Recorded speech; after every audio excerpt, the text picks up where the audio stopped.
Welcome back to this YouTube channel, Tech.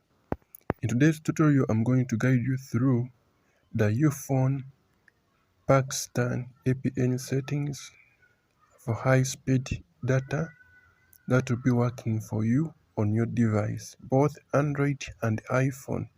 So don't forget to subscribe for more tutorials like this. Don't forget to share this video to your friends. And in case of any problem, I'm going to leave my comment section very open so that I can help you with all forms of questions. So let us start up our tutorial. The first step, we are going to open our phone in settings, and then this is what we're going to be doing in the settings. Since we have different devices, I'm going to go with the common way of using the search bar.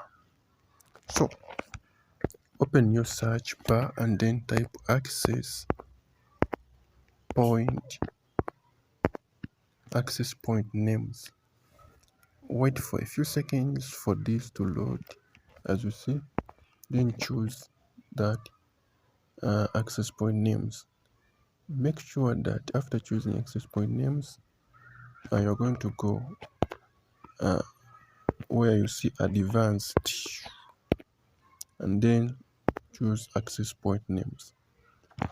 Now in the access point names or APNs, you're going to look for a plus button. Anywhere you will be seeing a plus button, choose a plus button, and then you're going to set your name as Ufone 4G slash 5G. Then press OK, and the APN set it to internet, and then after you're going to go where you have a port, put 443, and then the username and search server, put www.google.com.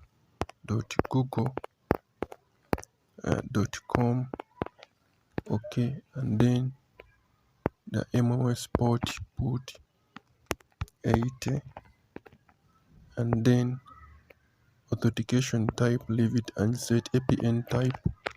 You're going to use default, SUPL, place OK. The APN protocol, set it to IPv4/IPv6, and the roaming protocol, that one. By doing that, you would have set up your APN settings for your phone. So don't forget to subscribe. Ufone Pakistan, don't forget to subscribe. Don't forget to share this tutorial with your friend. That is it. Let us meet in the comment section and in the next tutorial. After save, activate it like that. That is it. I'm Tech. I sign out. Let us meet in the next tutorial.